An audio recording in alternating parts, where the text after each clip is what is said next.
Hare Krishna. So here's a question, that how can Vaishnavas, the followers or worshippers of Vishnu, Krishna, Rama, how can they relate with this Navaratri and Durga Puja?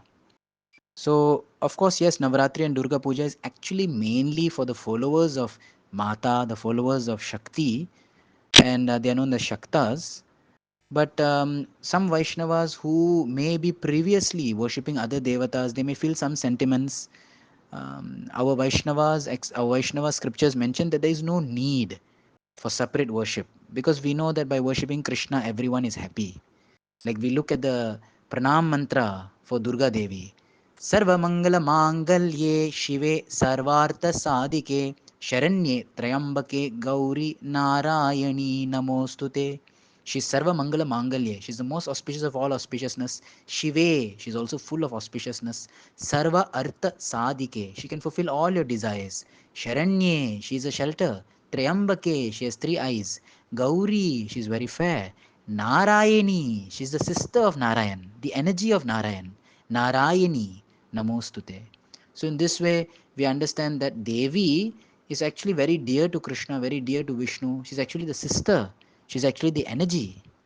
Like Lord Krishna says in Bhagavad Gita, 7 chapter 14th verse.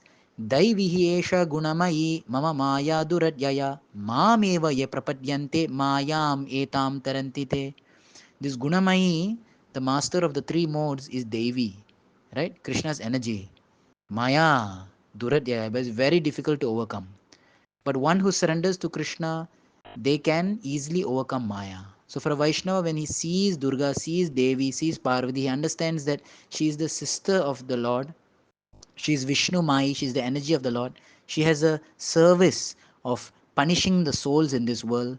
She is the uh, prison guard, the warden that keeps everyone under Maya and controls them. So Vaishnava just folds his hand in front of such a Devi and prays to her that, please, I've been uh, experiencing all your torture and your punishments because I was such a fool. But now I have agreed to worship the lotus feet of God. And therefore, please, please, kindly reduce your punishment on me. And may I have Krishna Prem. May I become a good worshipper of the Supreme Lord. In this way, the devotees pray. Now, let us look at two stories in Shastras which talk about Vaishnavas in relationship with Durga Mata. First is the story of Chandidas. Chandidas is actually a devotee of Chandi Devi. Chandi Devi is another name of Durga.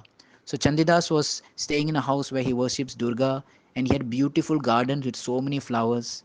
Now Chandidas has a brother who is a Vaishnava, and Chandidas would grow many beautiful flowers which will offer every day to Devi.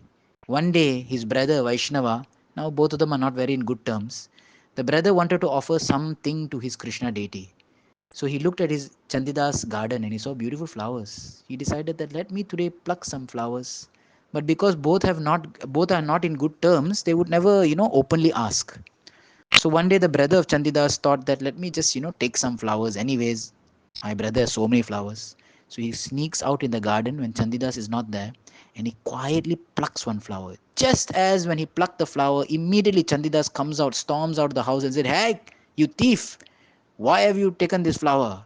Keep it back, keep it back. This is for Devi, not for Krishna. This is not for Vishnu. This is for Devi. This is for Vishnu Mai. Give it back." So like this, but already by that time, the brother of Chandidas, while he was looking at the flower and meditating, he had already thought in his mind, Narayana Swaha, Narayanam Arpanamastu. I've already offered this in his mind. So Chandidas comes out, snatches the flower from his hand. He gets very angry, starts mumbling to himself, all these Vaishnavas are just thieves, stealing my flowers and this and that. And he walks back into his house. Now he's thinking that since it's already plucked, let me offer it to Devi.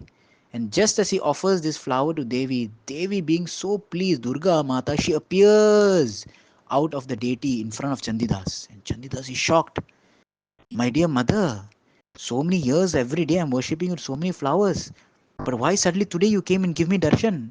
She said, I'm most pleased right now. Today I'm most pleased. I'm most happy. He said, why? Why?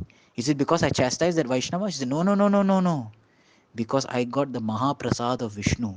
This flower was already offered to Vishnu and now it has come to me. I'm very pleased with you. So Chandidas immediately understood. This is a story that comes in Shastras. There's another story of Jada Bharat which comes in Srimad Bhagavatam. Jada Bharat was a Brahmana. Somehow or other, he wanted to avoid society, so he acted like a dumb Brahmana, like he could not speak, dumb and deaf. So one day he was just standing in the fields, always absorbed in the thought of Hari, and some dacoits, right? Some gundas, they came to catch him because they wanted to offer a Narabali, human sacrifice to Durga. They saw this dumb, very stout, strong Brahmana standing. So quickly they came and captured him and dragged him. And obviously, acting like a dumb and deaf person, he did not fight. They went in front of Durga and they sharpened their swords. But Jada here was a great devotee of the Lord. He's always in his mind thinking, Hari, Hari, Hari. If I have to die today, no problem. Hari, Hari, Hari, Hari. And just as the chopper was about to come down on the neck of Jada Durga Mata burst open from the deity is cracked, and Kali, she came out with all her associates, different kinds of demoness and goddesses, and everyone came out rushing and they started killing all the dacoits. The people who were worshipping her, they were killed by Mata. Why? Because Kali wanted to protect the Vaishnava. She felt hurt that how can this innocent devotee of Vishnu be killed? So here's the story. We can understand that how the Vaishnavas are also very dear to all the devatas and even devis like Durga. So in this Navaratri time, there's no need for the Vaishnavas to do an extra worship.